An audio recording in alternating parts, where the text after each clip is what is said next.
When I do a swim analysis, I'm focusing on an athlete's breathing, body balance, rotation, kick, and then the three main phases of the stroke: recovery, hand entry, catch and pull. Each aspect impacts the other. Today I want to talk about 7 mistakes that I see. Number 1 has to do with breathing.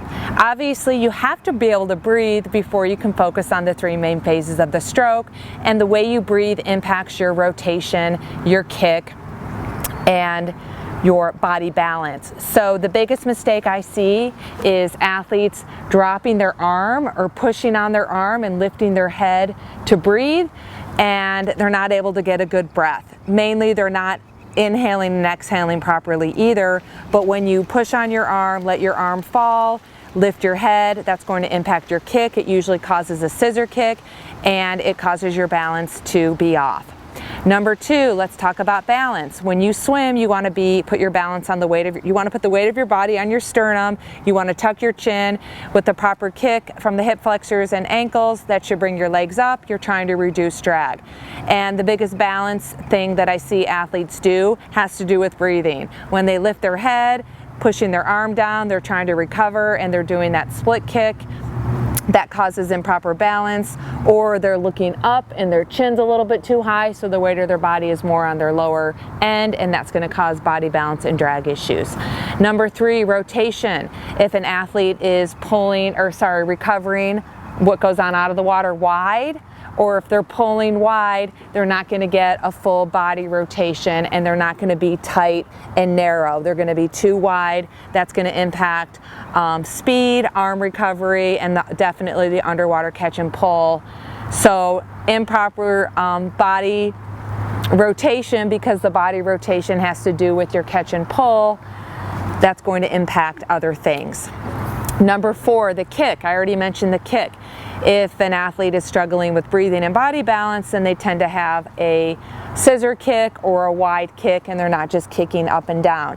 A lot of that has to do with not kicking from the quads and hip flexors and not having flexible ankles. So 2 things that I like to have athletes do is vertical kicking and kicking with fins, and I've done some videos on that you should check out.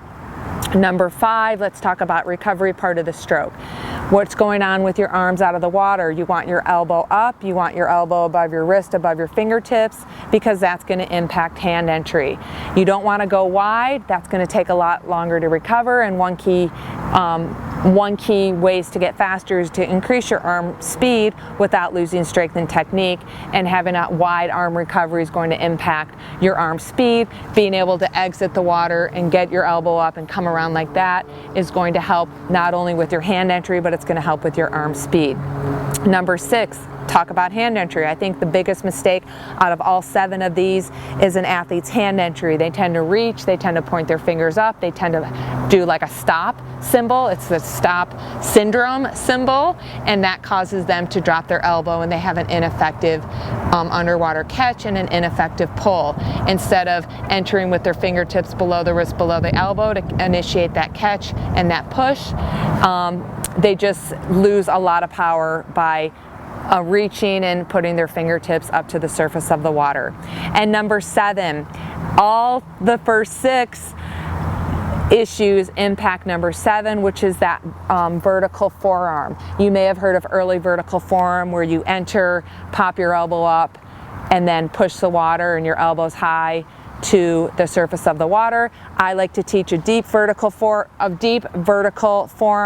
where I enter and I rotate, I catch, and then I push on between my belly button and hip, and I exit the water. I do recovery, hand entry, catch, and then push.